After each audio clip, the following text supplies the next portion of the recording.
하심이 오늘도 이 밤에 있길 주님을 축복합니다. 지지난 시간이죠. 지지난 시간에 여러분이 자기의 은사들에 대하여 체크리스트를 점검을 했을 것입니다. 그 체크리스트를 정리한 것을 여러분 우리 유자영 전도사님한테 전달해 줬으면 좋겠어요. 제가 그것을 보고 여러분들에게 맞는 사역 배치라던가 그런 것들을 제가 검토하려고 하는 거니까 여러분들 꼭 제출해 주시기를 부탁드립니다. 내가 다 알고 있으니까 많이 빠진 사람들은 콧구멍을 쑤실 수도 있습니다. 자, 그 다음에 그에 따라서 우리가 은사를 활용하는 것 살펴보려고 합니다. 여러분, 하나님께서는 하나님의 형상으로 우리 인간을 만들었어요. 그리고 그 형상으로 인간을 만든 저와 여러분에게 하나님께서 주신 것이 두 가지가 있어요. 하나는 달란트예요. 달란트는 그 사람에게 있어서의 고유의 능력인 거예요. 그래서 그 고유의 능력은 하나님께서 어떤 경우일지라도 바뀌지가 않아요. 근데 그거는 맨 마지막 결산 때에 회개를 하게 되어 있습니다. 근데 은사는 다른 부분인 거예요. 은사는 특별히 하나님의 일을 위해서 우리에게 주시는 특별한 하나님의 능력이고 선물이기도 합니다. 자, 달란트는 하나님이 여러분을 만드실 때 그 주신 고유의 능력들을 말하고 있다고 한다면 이거는 변하지 않아요. 없어지지 않습니다. 이것은 활용하면 활용할수록 달란트는 놀랍게도 갑절의 효과와 결과를 나타낼 수 있다. 그런데 그것 또한 사용하지 않으면 나중에 반드시 그 부분에 대한 책망이 있습니다. 근데 은사는 그렇지는 않아요. 은사는 그것을 가지고 책망하지는 않아요. 선물을 줘놓고 왜 선물 가지고 하나님께서 책망할 것 같다면 좀 모양이 이상하잖아요. 선물을 주고 그것에 대한 권한을 가지고 우리가 잘 사용하면 그 은사에 따라서 여러분들의 삶의 결과물들이 다르게 나타날 수 있기 때문에, 그렇기 때문에 은사는 여러분들이 구하는 대로 하나님께서 주시기도 하시고 또 그런 은사를 통해서 하나님의 일을 감당할 수 있도록 메인 파워 역할을 할 수 있다는 것. 그래서 하나님께서는 하나님의 자녀에게 성령을 우리에게 주셨고 그 성령을 따라서 우리에게 각자 다른 주님의 영광을 위하여 각자의 다양한 은사를 복합적으로 하나만 준 게 아닙니다. 여러 가지로 은사를 주셨다라고 여러분 은사와 달란트를 비교해 보시면 되겠습니다. 근데 문제는 뭐냐면 주신 은사를 잘 활용할 줄 알아야 되겠죠. 그러니까 인생이라는 게 참 행복한 건 뭘까? 근데 우리나라가 좀 안타까운 거는 이게 교육적인 면인지는 잘 모르겠어요. 그러니까 우리나라의 교육적인 문제의 한계에 부딪히는 문제는 뭐냐면 그러니까 표준화라는 게 있어요. 표준화. 무슨 말인지 아세요? 자, 우리가 A라는 기준, B라는 기준을 만들어 놨습니다. 그게 등급이라는 거예요. 그래서 이 사람을 수미양가로 만들어 놓고 이 답을 해야지만이 이 사람이 A를 받거나 이 사람이 이 답을 하지 못하고 정말 생뚱맞은 답을 내게 되어지면 F를 주게 되어 있어요. 이런 성적으로 인하여 자신의 생각을 중요시하지 아니한 교육의 문화 속에 살고 있는 우리들은 정말 자기가 갖고 있는 무엇을 좋아하고 무엇을 잘하고 자신이 가지고 있는 것이 어떤 능력들이 있는지를 사실은 평생 알지 못하고 살아가는 경우가 굉장히 많이 있어요.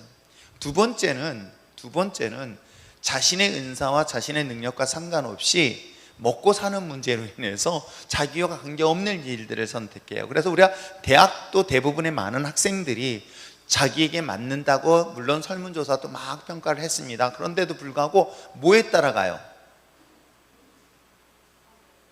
성적에 따라가요. 자기가 자기에게 적성에 맞는 데를 따라가는 게 아니라 성적에 따라가 버려요. 그러다 보니까 학교를 들어가서 적응을 못하는 사례들을 종종 보게 되어지고, 그나마 적응력이 뛰어난 친구들은 그나마 그것을 합니다.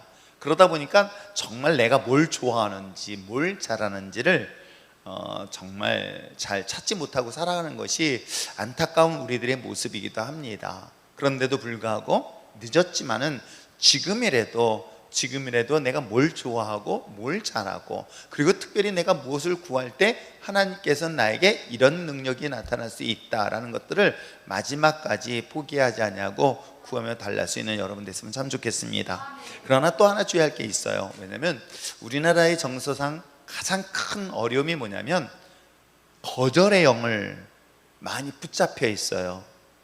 그러니까 우리가 성경의 사례를 이야기하잖아요. 그러니까 어떻게 보면 악한 재판장이 있어요. 그 억울한 과부가 얼마나 졸랐는지 그 재판관의 마음을 바꿀 정도의 이야기를 하나님의 비유를 얘기를 한단 말이에요. 근데 우리는 어때요? 몇 번? 한두 번 거절당하면 이미 거절의 영을 너무 익숙하게 경험하고 있기 때문에 스스로가 포기하는 경우가 많아요. 아시겠어요? 너무나, 왜냐면 이게 익숙한 거야. 거절되어지는 것에 대해서 해도 안 돼라는 것들이 얼마나 믿음으로 강하게 있는지 모릅니다. 그러나 사랑하는 성도 여러분, 하나님은 내가 무엇을 구하던 찾던 두드리던 하나님 반드시 그럼요. 내 육신의 부모나 내 주변의 사람들은 내가 아무리 구해도 다 안 할 수 있어요. 그러나 하나님은 그렇지 않습니다. 하나님은 너가 무엇인지 원하는 대로 구하라, 들어주시겠다라고 얘기하는 거예요. 이 들어주겠다는 약속의 말씀을 믿고 확신을 갖고 담대하게 하나님 앞에 뻔뻔스러울 정도, 그럴 때는 또 대부분 사람들이 내가 자격이 있어요 라고 스스로에 대한 자격지심, 거절감도 있지만 스스로에 대한 자기 비하가 있기 때문에 요구를 못하는 경우가 종종 있습니다. 그럴 때 어떻게 해요? 좀 더 하나님 앞에서는 뻔뻔스러울 정도로 당당하게 요구하세요. 하나님 앞에 요구하는 것에 대해서는 하나님은 뭐라 그러시지 않으세요. 반드시 하나님 들어주십니다. 그렇잖아요. 우리 아들들하고도 이제 어저께 좀 만나서 얘기했지만은 두 아들이 있어요. 큰 아들은 아빠가 안 돼 하면은 안 돼 하고 지가 알아서 그만둬요. 작은 놈은 안 돼 하면 와가지고 더 달라붙어요. 어떻게든지 나를 바꾸든지 뭘 바꾸든지 해서 바꿔서 해요. 그걸 어저께 내가 이렇게 봤어요. 사공장로님하고 이렇게 둘이 얘기하는데, 우리 큰아들 같았으면 한두 번 얘기 안 하면서 확 가버릴 텐데 작은 놈은 앉아가지고 저건 하고 설명을 하고 있더라고. 역시 사람이 성격에 따라 그렇게 좀 다를 수 있겠구나 라고 하면서 또 한편 그러니까 하나님과의 관계는 어떨까 생각해 봤습니다. 여러분, 하나님 앞에 여러분 무엇인지 원하는 것에서 절대로 거절당하지 않을 것이다. 반드시 응답하실 거다. 그랬더니 또 뭐라고 얘기하냐면, 근데 안 들어줘요 라고 얘기해요. 안 들어준다는 말 하지 말라 그래도 이미 그렇게 얘기를 하고 있어요. 그냥 믿어버리세요. 아세요? 한두 번 해가지고 안 들어줬다고 포기하지 마세요. 아세요? 제발 좀 그러지 않았으면 좋겠어요. 지금 당장 눈앞에 보이지 않는다 할지라도 나는 잊어버려도 하나님은 절대로 안 잊어버립니다. 아시겠어요? 반드시 들어주신 분이라는 것 잊지 마시고, 자, 이제 가지고 있는 은사들을 사용해 봐야 되겠죠. 한번 보겠습니다.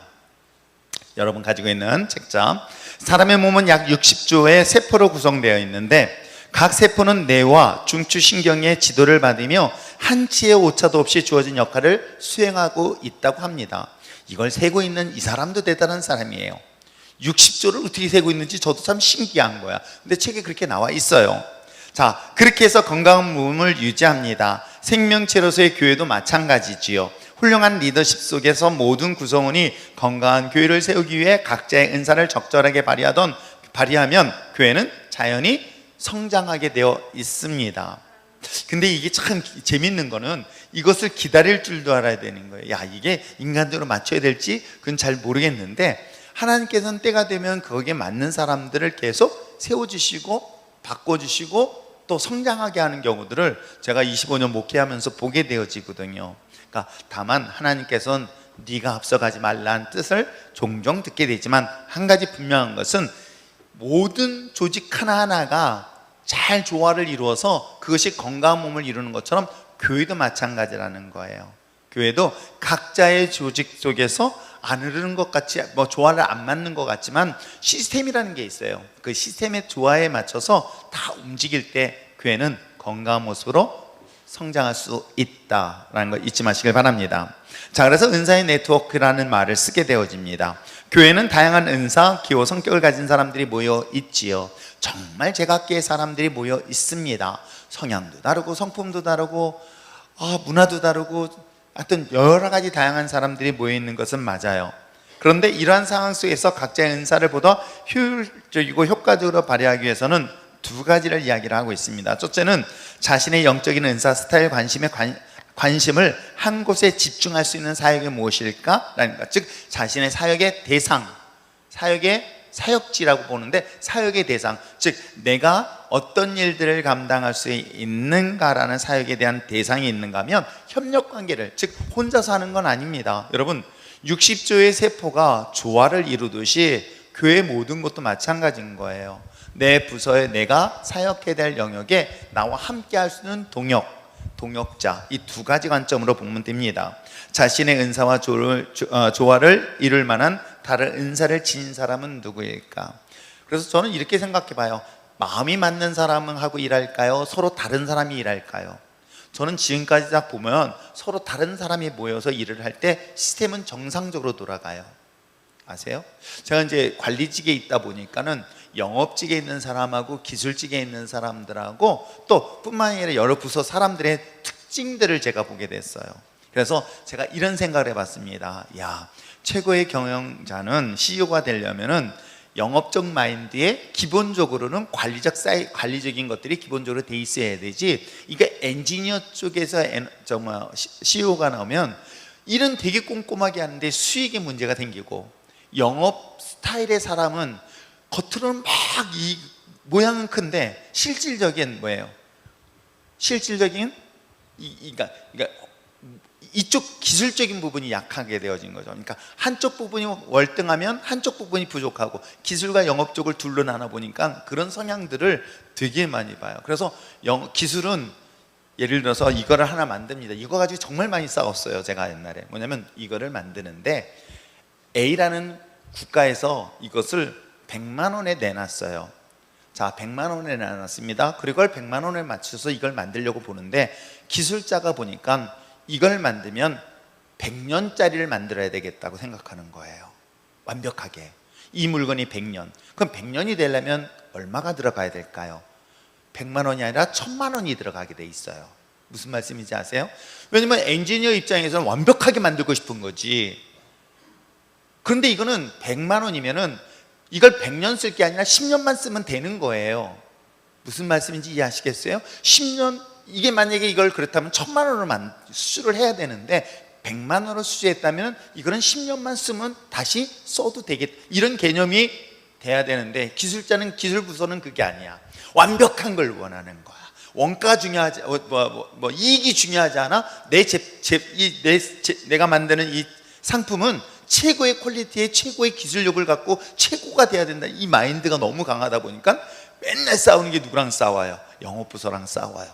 그럼 전 그 사이석에 껴가지고 이렇게 하고 서로 중재를 하는데, 야, 내가 이걸 보면서 얼마나 양쪽 다 고집센지 라는 걸 제가 그때 참 많이 경험을 했었거든요. 근데 이 서로가 다르지만은 이게 조화를 이루니까 기업이 건강한 모습으로 나가는 걸 좀 보았어요. 저는 그렇기 때문에 부부가 성격이 서로 다르다? 감사하십시오. 달라야지만이 그 부부는 행복하게 조화를 이룰 수 있다는 거. 왜요? 저희 부부를 보세요. 지나가겠습니다. 아무튼 서로 다른 것 가지고 서로 바꾸려고 하지 마세요. 다른 것을 인정해주고 존중해주면 그 다른 부분은 내가 못하는 부분으로 그 부분을 맡기면 되고, 또 상대방이 못하는 부분은 내가 하면 되는, 이게 조화인 거예요. 이해하시겠죠? 예. 이 두 가지 요소를 바탕으로 성도 개개인의 은사를 확인하여 그 다음에 주시고요, 그 은사에 따라 합당한 사역 장소를 마련해주고 관리하는 일련의 과정을 은사 배치 또는 은사 네트워크라고 합니다. 은사 배치는 개인의 역량을 한 목표로 집중하게 하는 장점이 있습니다. 주님의 뜻을 쫓아 집중적으로 사역할 때 최상의 목표를 달성할 수 있게 되어지죠. 그렇기 때문에 어떻게 보면 교회 매니저먼트, 즉 탑의 입장에서는 이런 은사 배치, 조직 시스템을 만들어 놨으니까 여기에 맞는 사람들을 각 부서에 조직화시키고 거기에다 사람들을 배치시키는 것은 결국은 저의 역할이고 또 여러분 리더들의 역할인 거예요.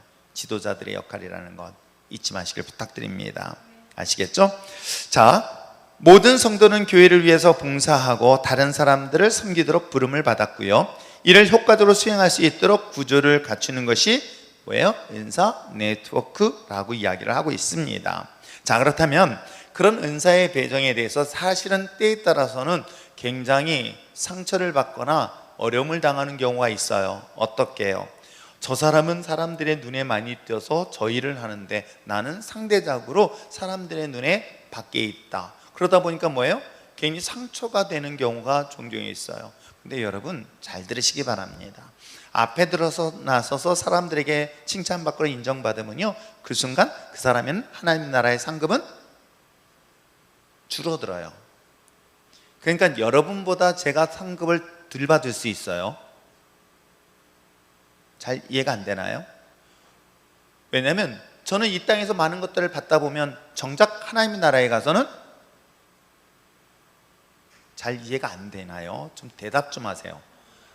예. 그래서 사실은요, 사람들한테 인정과 칭찬받는 것이 굳이 거기에 목맬 필요는 없어요. 사람들에게 은밀하게 하더라도 나는 하나님의 나라의 상급이 더 크기 때문에. 아시겠어요? 제가 한 사례를 하면서 지난주에 내 누구한테 그런 얘기를 했는데, 필리핀에 갔었잖아요. 그래서 선교사들 잘 안 만나요. 얘는 만나면 그냥 제대로 놀지도 못하고 쉬지도 못하고 괜히 콧겨가지고 괜히 끌려다닐 수가 있어가지고 가급적이면 제가 쉬러 갔는데 왜 거기 가서 선교를 가면은 진짜 선교만 해야 되고, 그렇죠? 그러니까 저번에 문 목사님이 저녁 예배 때 목사님이 선교지 무슨 선교지 간다고 내가 막 뭐라 그랬어요. 그 놀러 간다고. 그 놀러 가는데 왜 무슨 선교냐고 거짓말하지 말라고. 그래서 주부에다 올리지 말라고 그랬던 거거든요. 놀러 가는데 뭘 선교를 가? 선교하는 건 정말 따로 가요. 그때는 진짜로 선교를 갑니다. 그런데 선교 중간에 놀리는 일은 절대 없게 하는 이유가 그것 때문에. 그러니까 노는 것과 일하는 것은 분명히 나누는 스타일이지 그걸 혼합하는 스타일은 아니거든요. 그래서 놀러 갔어요. 놀러 갔는데 선교사님네 집에서 피해 다녔죠. 낯을 피하고. 당신도 바쁘니까 피해 다녔어. 근데 마지막 금요일 날 오기 전날 밤 대면을 하게 됐습니다. 그래서 사모님이 오셔가지고 무슨 얘기하다가 제가 그 자리에 저희 집사람하고 둘이 막 얘기하길래 갈까 말까 하다 그래도 또 저희 집사님 부르니 가서 얘기를 하는데 갑자기 눈물을 툭툭 흘리는데 막 그랬죠? 막 그랬어요. 막 그랬습니다. 그래서 그래가지고 공항으로 오는 그 다음날 오면서 계좌번호 보내주세요. 마침 마이너스 통장에 얼마가 있더라고요. 그래서 보내버렸어요. 그리고 난 다음에 왔어요. 왔더니 하나님께서는 그 이상으로 그게 은혜인 거야. 나는 이쪽에서 받고 이쪽에서 넘겨주면서 칭찬은 이쪽에서 받고. 그러니까 사모님이 너무 감사하다고 뭐 또 그래요? 감사하지 말라고. 저는 주계 역할 간 것밖에 없다고. 그런데 이런 생각이 드는 거예요. 어디다건에 여러분들이 저한테 준 것을 또 그렇게 넘겨줬으면 여러분들은 하나님께서 기억하시더라고요. 저 역시도 개인적으로 어떻게든 섬겨야 되겠다 생각하는 이유도 저도 욕심이 있는 게 하나 있어요. 왜냐면 하나님 나라에서 개털모자 쓰고 싶은 생각은 저도 없어요. 어떻게든 저도 섬겨서 하나님 앞에 받을 은혜를 사모하고 있는 것 또한 사실이기도 합니다. 아시겠어요? 그렇듯 은사라는 것은 사용해서 누군가에게 자랑하기 위한 것이 아닙니다. 그래서 은사를 가진 자들 잘 들으세요. 은사는 은밀하게 하라. 아무도 모르게 하라. 왜냐면 특별히 하나님께서 나에게 그런 감동을 주거나 그런 하나님께서 특별히 뭔가를 주신다면은 그런 나에게 뭘 주셨냐면 중보라는 은사를 주신 거예요. 중보는 은사라는 거는요, 그건 정말 고통스러운 거예요. 왜? 본인한테 알릴 수도 없어요. 말할 수도 없고요. 혼자서만 그걸 놓고 금식하고 하나님께 그걸 놓고 기도하고, 그 사람에게 어떤 문제가 해결돼도 그 사람이 나한테 고맙다는 소리 안 해요. 알아주지도 않아도 괜찮아요. 아시겠어요? 저한테 고마워할 이유가 하나도 없어요. 그렇기 때문에 나는 기도하라는 하나님이 나에게 주신 비밀이면 그냥 해주면 되는 거예요. 그러면 하나님이 그걸 보고 기억하셔서 하나님 어떻게 해요? 하나님이 나에게 주신 은사, 하나님이 주신 축복은 따로 있다는 거예요. 그러니까 은사 사용은 그렇게 활용하는 것입니다. 이게 잘못하면 은사를 자기 것으로 사용해요. 그러면 어떻게 해요? 사람들에게 권위라는 걸 나타내요. 나 이런 은사를 가졌는데 이 순간부터 마귀 역사 시작돼요. 대부분의 은사를 사용하면서 무너지는 게 바로 이 부분인 거예요. 아시겠어요? 내가 가지고 있는 것은 하나님이 주신 것인데 주신 것을 내 것처럼 잘못 착각해서 하나님의 자리에 자기가 올라서는 순간부터 그 다음부터 마귀 역사의 도구로 끝이 나는 사례들이 사실은 되게 많아요. 성경이 그 사실을 말하고 있어요. 그리고 오늘날에도 그런 거 많기 때문에 여러분 은사는 정말 잘 사용할 수 있어야 되며, 그렇다고 해서 또 무섭다고 해서 함부로 사용하지 마, 그건 아니에요. 그건 잘 활용해서 오히려 더 영광스럽게 하나님의 이름을 높이면 되는 거예요. 아시겠죠? 자, 그런 관점에서 봅니다. 자, 은사 배치의 과정을 보면 첫째 발견입니다. 읽겠습니다. 시작. 교육과 훈련을 통해 하나님께서 주신 자신의 사역 프로필을 작성합니다. 이를 토대로 하나님께서 의도하신 자신의 사역 장소를 발견하게 됩니다. 성경적 근거를 토대하여 여러분 분석과 평가를 가집니다. 그러니까 자기의 은사들을 발견하는 거예요. 그러니까 그런 은사들에 나타나는 것 중에 하나가 뭐예요? 그것이 열정이에요. 그리고 결과들인 거예요. 근데 개인적인 성품과 성향에 따라서 하나님 또 그 은사를 주세요. 전혀 다르게 주지는 않아요, 사실은. 아시겠어요? 그런 것들이 있다는 걸 먼저 꼭 기억하시길 바랍니다. 자, 두 번째는 그에 따라서 카운셀링 상담을 합니다. 한번 읽어볼까요? 없는 사람, 영이 없죠? 갖다 주세요. 없는 사람 손 들어봐. 내가 보니까 영이 자매가 없어가지고 계속 나만 얼굴 쳐다보고 있어요. 그치? 그러니까 읽지도 못하고. 걱정하지 마세요. 프린트 따로 아니 프린트 해놓은 거 있잖아. 뒤에 프린트 있던데 안 가져온 사람이 있어요? 그새? 참 대단한 사람들이 많아 우리 교회는. 자, 상담 읽겠습니다. 시작.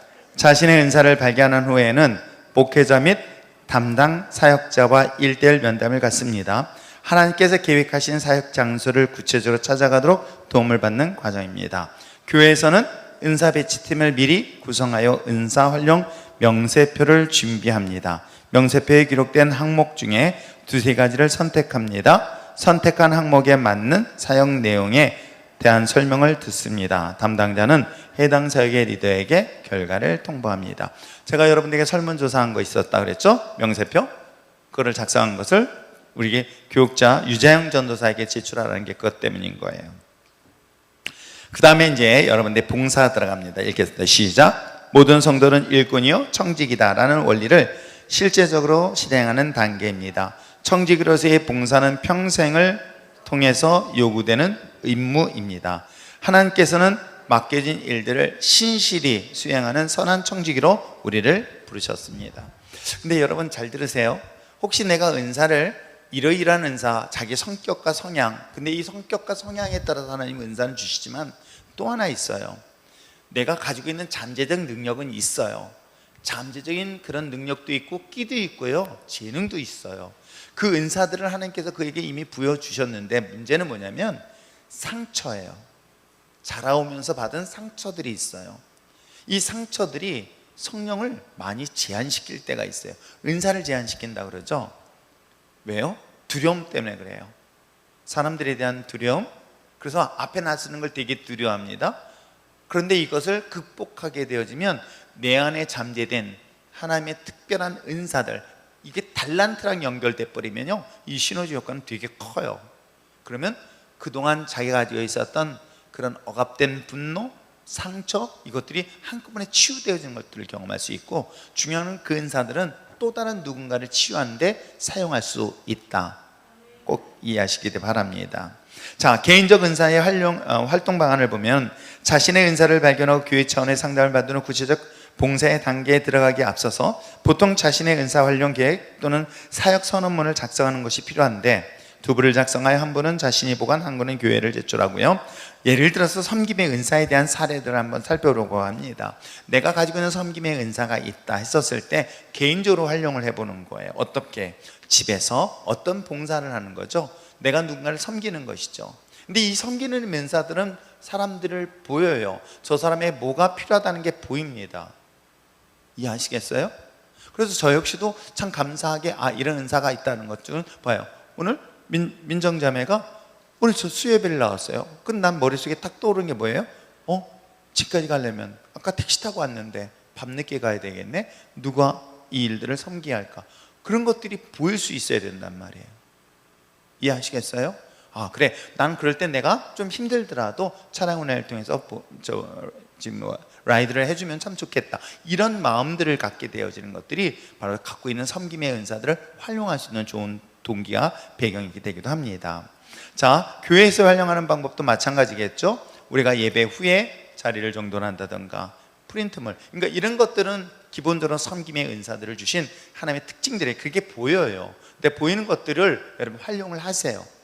아세요? 이게 창피하다고 사람들이 무시받는, 절대 그렇지 않습니다. 섬김의 은사들에게 주신 것들이 제가 몇 가지인 중에 하나 뭐예요? 물질도 그 중에 하나 주십니다. 여러분이 그렇게 좋아하는 물질은 섬김의 은사를 가진 자들에게만 주세요. 절대 이게 없는 사람들한테는 물질을 절대로 주지 않으세요. 건강하고도 연결되지만 물질하고도 제일 많이 연결돼요. 아시겠어요? 많은 사람들이 물질 축복받고 싶다 그러는데요, 제가 있잖아요, 제일 쉬운 거예요. 그래서 남들한테 하나 받으면 두 개를 먼저 주라, 받으려고 하면 먼저 드려라. 이게 섬기는 거예요. 그렇지 못한 사람은 평생 말 안 하겠어요. 자, 은사 활용에 있어서 우리가 사회적으로 활동에서는 여러 가지 지역 활동에 봉사, 섬김 그런 것들을 할 수가 있습니다. 자, 네 번째, 은사 개발을 위하여 단계적 유형을 보면 8개 단계로 나눌 수 있는데 이건 여러분이 참고만 하시면 돼요. 뭐 여러분들에게 할 수 있는 건 아니니까. 다만 사역을 경험하는 단계가 있습니다. 먼저 여러분들이 해보는 거예요. 근데 이게 사역을 하다 보니까 사람들이 자기를 평가받는 거에 대한 두려움들이 의외로 참 많아요. 그러니까 제가 얘기했잖아요, 이 평가에 대한 상처들을 다 갖고 있어서 그래요. 왜? 어렸을 때부터 그에 대한 평가가 뭐예요? 잘했니? 못했니? 이것 가지고 평가와 판단을 받아봤거든요. 이거는 정말 안타까운 거예요. 그러니까 제가 여러분하고 성경 공부할 때도 질문 중에 이렇게 나와요. 몇 장 몇 절 다 써 있으면 다 써요. 근데 당신의 생각은 어떻습니까? 라고 하면 다 비어 있어요. 당신의 생각을 묻는데 각은 성경에서 못 찾겠는 모양이야. 그러면서 또 한 가지 얘기라는 게 뭐예요? 얘기하면서 이게 맞아요? 꼭 맞아요라는 걸 물어봐요, 저한테. 그러니까 제가 이렇게 막 답변을 하잖아요. 그러면 눈을 내가 크게 두고 쳐다보면요, 순간 눈동자들이 흔들리고 말이 떨리고. 왜냐면 하면서 이게 틀린 건가? 머릿속에서 막 그러는 것들이 막 돌아가는 소리들이 제가 들리거든요. 아세요? 16비트 컴퓨터가 돌아가는 소리 있어요. 이런 소리가 들려요. 그러니까 이게 내가 왜 틀려? 이게 자기 생각을 못 하고 있는 거예요. 이게 참 너무 안타까운 현실인데, 아무튼 이거는 자꾸만 사용을 해보세요. 자꾸만 사용해 보셔야만이 나에게 이런 재능이 있고 이런 능력이 있고 이런 하나님이 주신 사명들이 있구나라는 것을 발견하게 될 것입니다. 그게 사역 경험의 단계예요. 은사를 통해 사역하다 보면 성령께서 자신의 허락하신 특별한 능력을 발견하게 되는 것이죠. 은사를 발견하고 개발하는 데 있어서 실제 사역의 경험보다 귀한 것은 없을 것입니다. 우리 아이들을 제가 쭉 지켜보면서 저 아이들에게 이런 은사들, 이런 것들을 했으면 참 좋겠다고 생각하는 것처럼, 아시겠죠? 여러분 한번 생각해 보세요. 여러분 정말 내가 가지고 있는 은사들을 잘 사용해서 난 정말 행복한가를 생각해 보세요. 난 정말 행복한 삶을 살고 있는가? 내가 지금 내가 가지고 있는 은사들을 막 활용하고 있는가? 그거 참 슬픈 일 아닐까요? 자, 그 다음에 은사 사역을 경험하는 단계에 된다면 발견하는 단계예요. 읽어보겠습니다. 네모 박스 시작. 주의를 하다 보면 자신의 힘이 아닌 다른 능력으로 일이 진행되고 있음을 느끼게 됩니다. 즉 자신의 어떤 은사를 가지고 있는지를 발견하게 되는 것이죠. 이런 경우에서는 뭐가 나타나면 열정이 나타나요. 이런 일들은요, 사실은 에너지가 충만한 상태예요. 여기는 자기가 하는 것과 다른 에너지가 나타나요. 아세요? 그럴 때 이 부분은 너무 재밌어해요. 누가 알아주던 알아주지 아니하던 그 에너지를 받아요. 그러니까 에너지를 마치 아웃풋하는 걸 쏟아내는 것 같지만 놀랍게도 그 일을 하면서 에너지를 얻게 되는 거예요. 아세요? 그것을 바로 활용 단계입니다. 자, 효율적인 은사 사용 단계를 한번 볼까요? 읽겠습니다. 세 번째, 맞나요? 발견 단계. 세 번째, 활용 단계 읽겠습니다. 시작. 은사가 나타나게 되면 은사 활용에 가속도가 붙습니다. 성령의 은사를 계속 활용할 때 즐거움, 보람이 있고 그 결과 매우 더욱 주의 일에 헌신하게 돼요. 그러니까 이런 시너지가 있는 거예요. 그럴 때는 이걸 안 된다고 또 포기하려 하지는 마십시오. 이해하시겠어요? 하나님의 공급하시는 힘을 하면, 제가 얘기했잖아요, 주의 일은 힘들다 안 힘들다? 안 힘들게 돼 있어요. 주의 일을 내 힘으로 하려니까 힘든 것 뿐이에요. 아세요? 주의 일을, 하나님의 일을, 내게 주어진 사명을 내 힘으로 하다 보니까 힘이 드는 거예요. 그걸 하나님이 주신 힘으로 하면 절대 힘들 수가 없어요. 아세요? 그 힘이 아니라 그거는 내 에너지를 더 충만하게 얻어요. 그런 특징들이 있습니다. 자, 은사의 활용 단계. 그 다음에 네 번째는 효율적인 은사 사용 단계가 있습니다. 읽겠습니다. 시작. 은사는 대개 한 가지 이상 여러 은사가 동시에 나타날 수 있습니다. 여러 은사의 가능성 중에서 특별히 자신에게 효율적인 은사가 두드러지게 사용되어집니다. 자, 요까지 네 번째 단계까지 보니까는 은사를 발견했죠? 사역을 하겠죠? 은사를 발견했어요? 그랬더니 이것을 활용을 해봤습니다. 그랬더니 활용에 대해서 효율적인 은사 사용했습니다. 자, 그렇다면 혹시 샘플로 누구를 한 사람 한번 선택을 해볼까요?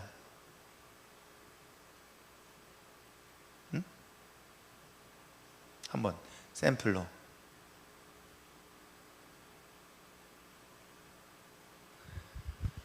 네, 손 들었습니다. 지금 손 들었지?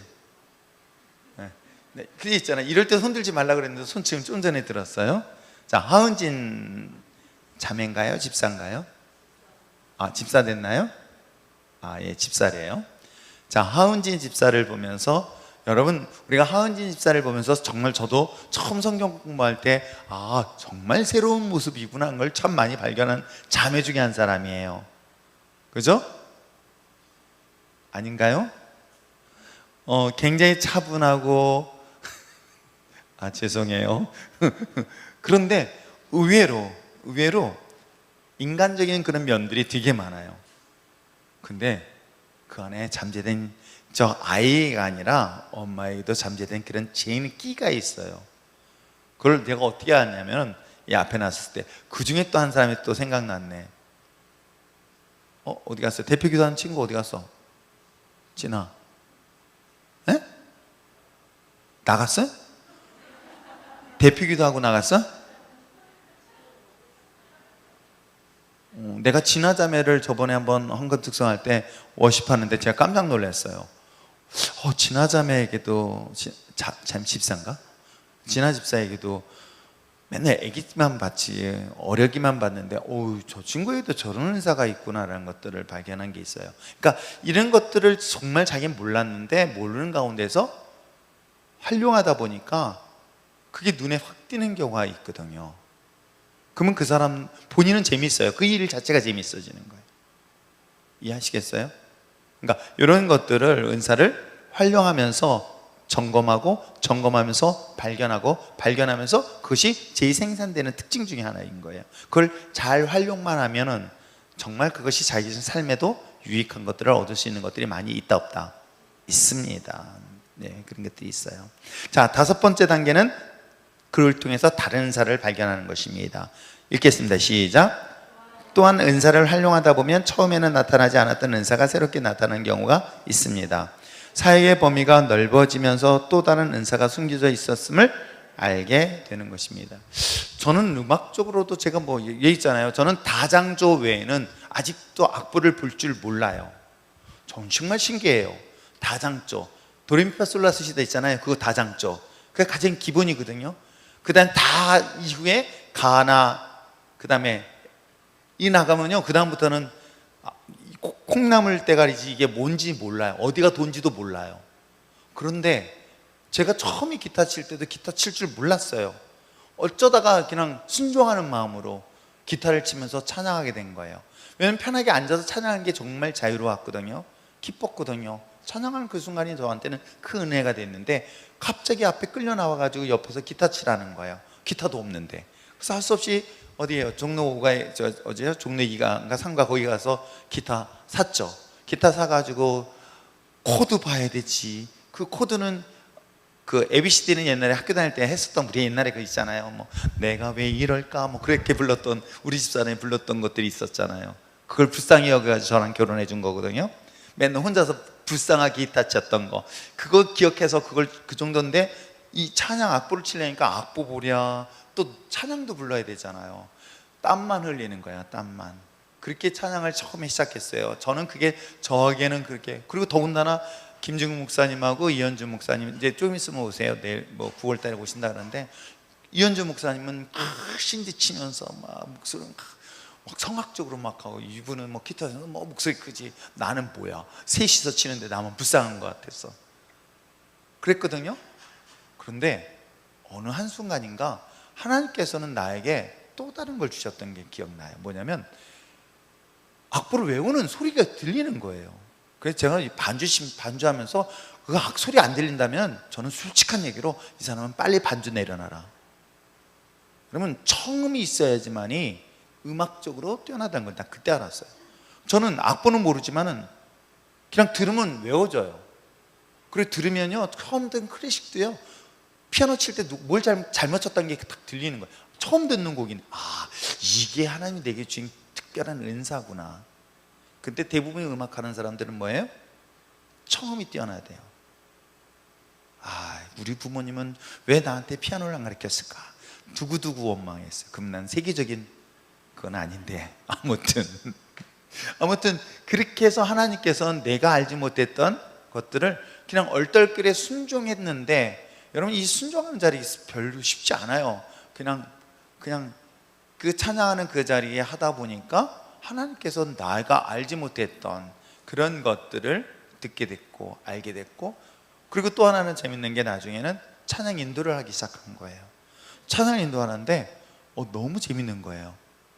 사람들을 인도하는데요, 노래를 못 듣고 노래 자신 많은 사람이 아니다 보니까. 그런데 이 찬양 인도하니까 1000명이든 2000명이든 여의도 순복음교회 같은 본당은 얼마나 큰 규모예요. 그런데도 불구하고 그냥 따라오는데 사람들이 이렇게 따라오는 걸 제가 느낀 거예요. 그때 우리 집사람이 그래, 당신은 노래 못하는데 찬양 인도는 조금 해, 그래서 하더라고요. 아, 그렇구나.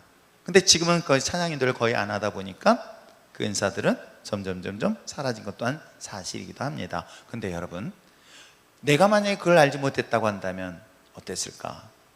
아, 이걸 좀 더 일찍 깨달았으면 얼마나 좋았을까? 아쉬운 마음이 있는 것, 여러분 지금도 늦지 않았다는 걸 꼭 기억하셔서 그런 은사들을 계속 발견해서 그것이 여러분의 것으로 만든다면 그만큼 여러분은 삶을 풍요롭게 살 수 있다는 걸 얘기를 하고 있는 거예요. 아시겠죠? 근데 그 은사는 하나만 주지 않았어요. 이걸 통해서 하나님 나에게 가르치는 은사도 있었다라고 알게 돼 있고, 더 중요한 것은 지는 세상을 돌아보니까 아, 사람들을 리드하는 그런 리더십의 은사도 또 있었구나. 이 다양한 은사들이 지금 돌아보니까 왜 그걸 진정 못했을까 하는 아쉬운 마음도 있지만, 이런 은사는 하나만이 아니라 여러 개 복합적으로 같이 갖고 있구나. 그것을 활용할수록 나의 삶을 더 풍성하게 만든다. 아시겠죠? 그 얘기를 지금 하고 있는 거예요. 다른 은사들을 발견하게 되어지고 이것이 복합적인 은사로 확인됩니다. 자, 읽겠습니다. 시작. 복합 은사란 사역을 하는 데 있어서 다중적으로 나타나는 은사 뭉치를 말합니다. 즉 한 가지 이상의 여러 가지 은사가 동시다발적으로 나타나는 것이겠죠. 그래서 예를 들어서 영적인 은사를 가지게 되어지면 영분별뿐만 아니라 치유 은사, 축사 사역, 또 뿐만 아니라 하나님께서 예언의 은사 등등의 것들이 한꺼번에 확실하게 드러날 수가 있다는 거예요. 아시겠어요? 이런 것들을 여러분들이 좀 삼아했으면 참 좋겠습니다. 자, 그 다음에 총력 집중의 단계인데 읽겠습니다. 시작. 은사사에게 성숙기에 들어가면 자신의 중심 은사가 무엇이며 보조 은사가 무엇인지 확실히 알고 그 은사를 중심으로 집중해서 사역하게 된다. 무슨 말씀인지 아시겠죠? 그러니까 메인의 은사를 중심으로 해서 다양한 은사들을 활용할 수 있게 된다 라고 해서, 돌아보면 어찌 보면 나에게 주신 이 목회자라는 은사가 하나님이 정말 나에게 이걸 진작 좀 알았었으면 20대부터 이 일들을 해봤으면 좀 어땠을까 라는 아쉬운 마음도 있지만, 그럼에도 불구하고 이것이 하나님께서 내게 주신 은사, 여러분도 마찬가지라는 거예요. 아시겠어요? 자, 여기까지 이해가 되겠어요? 자, 자신의 사역을 경험하고 통해서 은사를 발견하고 그것을 활용하니까는 이에 따른 효과적인 결과를 가져다주고, 그로 인해서 또 다른 은사를 발견되어졌는데 그 다른 은사가 복합적으로 드러납니다. 그것이 집합 형태로 드러납니다. 어떻게 해요? 그 다음에 총력 집중의 단계란다 이렇게 했습니다. 자, 은사 네트워크에 대한 바른 이해. 첫 번째, 은사 네트워크는 특수한 목적을 이루기 위한 프로그램은 아니라는 거예요.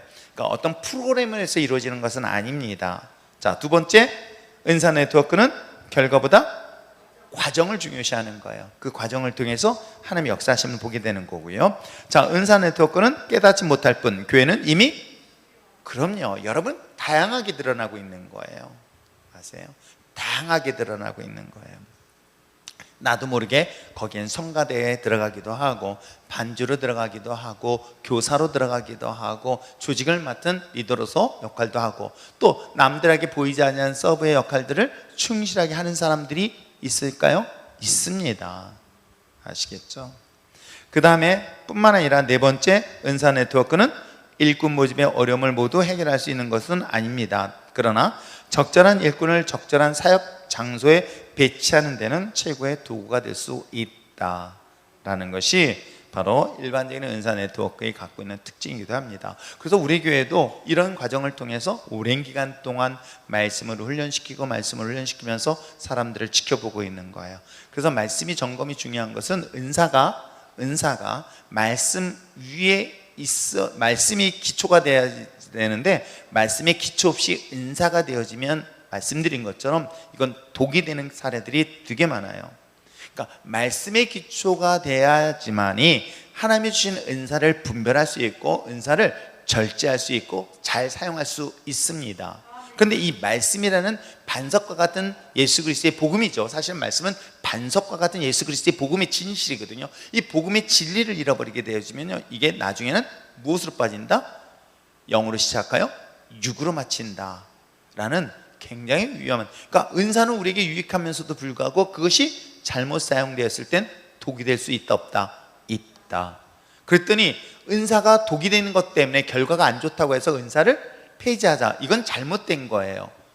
무슨 말씀인지 아세요? 이것이 오늘날 한국교회가 은사를 되게 부정적으로 보는 원인이 되기도 합니다. 은사에 대해서 되게 폐쇄적이에요. 왜요? 은사를 사용하고 있는 교회나 사람들의 모습 보니까는 별로 덕이 되지 않는다라고 생각하는 거예요. 근데 여러분, 성경을 이야기하는 그 은사는 하나님이 우리에게 유익을 위해서 준다라고 고린도전서에서 분명히 이야기를 하고 있잖아요. 우리의 신앙이 유익을 주기 위한 거예요. 그때 그 유익을 활용할 수 있는 것들에 대해서는 여러분 잘 보세요. 그게 성경의 원리가 그래요. 예수님께서는 능력이 없어서 그들에게 성령의 능력을 안 주셨어요? 주셨잖아요. 어떨 때? 70명을 2명씩 짝을 져서 전도하라 보낼 때 한시적으로 그들에게 성령의 은사를 줘야 안 줘요? 주십니다. 근데 그건 한시적인 거예요. 그러다가 그 은사는 사라져요. 그 전에 그들과는 뭐 했을까요? 그들은 이미 유대의 전통에 의해서 하나님의 말씀으로 오랜 기간 훈련받았어요. 그리고 예수님을 더불어서 3년 반 기간 동안의 제자 훈련을 받습니다. 그러면 그들은 말씀의 기초를 가지고 그 적용하는 훈련을, 재해석하는 훈련을, 말씀을 정립하는 훈련을 누굴 통해서? 예수님을 통해서 배운 거예요. 그리고 난 다음에 어떻게 해요? 성령의 은사의 역사심은 바로 마가의 다락방 이후에 등장을 하고 있습니다. 이게 예수님의 제자 훈련에 관련된 프로그램들인 거예요. 근데 우리는 이 앞부분을 잃어버린 거예요. 말씀이라는 기초를 잃어버리고 성령의 뜨거운 역사만을 경험해버렸네. 성령의 뜨거운 역사를 경험하다 보니 어떻게 해요?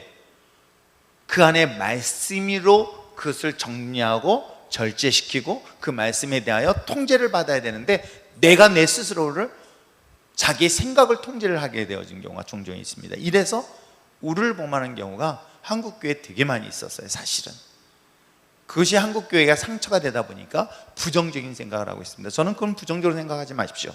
은사는 다양하게 나타날 수 있으니까 다양하게 할 수 있도록, 그래서 최근에 들어와서 이 부분을 계속 기도하면서 하나님, 이제 우리 일정교회가 조금 더 영적으로 더 강력하게 기름 부심이 있길 원합니다 라고 기도하고 있어요.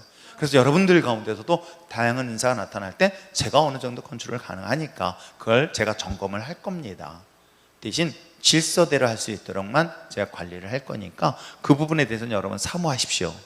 그리고 사모하는 것만큼 하나님의 역사하심을 기대하면서 나가시기 바랍니다. 그러면서도 말씀을 잘 훈련됐으면 참 좋겠어요. 최근에 들어온 한 자매가 사실은 아주 다양하게 훈련을 받으신 분이에요. 제가 딱 봐도 그랬으니까. 그래서 안 갔다 오신 데가 없어요. 훌륭하게 여기저기 많이 훈련을 받았던 분이에요. 그래가지고 저도 무지하게 긴장하고 있습니다. 아시겠어요? 무지하게 많이 긴장하고 있는데 지금 뭐 아시겠죠? 제가 뭐 신천지도 다녀왔지, 어디도 갔다 왔지, 어디도 갔다 왔지 하던 여러 군데서 영빨 있는 데서 훈련을 받고 오신 분이에요. 그래서 말씀을 훈련시키는데 감사하게도 말씀을 어느 정도 잘 따라오고 있어요. 그러면 이 말씀에 그가 어떻게 변화될까를 좀 사실은 기대하고 있는데, 이제 요즘은 대놓고 얘기해요. 눈에 도끼가 사라져야 된다. 그렇지 않으면 하나님의 성령 역사는 굉장히 제한될 것이다 라고 하면서 아주 대놓고 얘기하고 있어요. 성질 더럽다 라고 얘기를 해주고 있어요. 성질 더러운 자들에게는 악한 영이 임할 수밖에 없어요. 그리스도와 함께 십자가 못 박혀 죽고 내 안에 오직 예수 그리스도가 있으려면 내가 죽어야 돼요. 내가 죽고 내가 살아있으면 하나님의 역사는 마귀 역사로 끝날 수 있다. 그건 성경이 그 사실을 얘기를 하고 있는 거예요. 그래서 갈라디아서 2장 20절 내가 그리스도와 함께 십자가에 못 박혀 죽어야 된다. 이게 바울이 고백한 거예요. 경험한 거예요.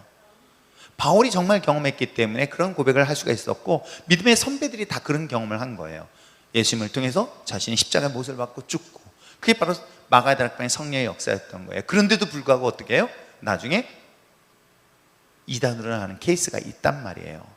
그렇기 때문에 우리가 마지막까지 서 있는 것이 아닌 서 있을 때도 쓰러지고 넘어질까 봐 조심하라, 주의하라는 것은 끊임없이 내 안에 있는 내가 있기 때문이다.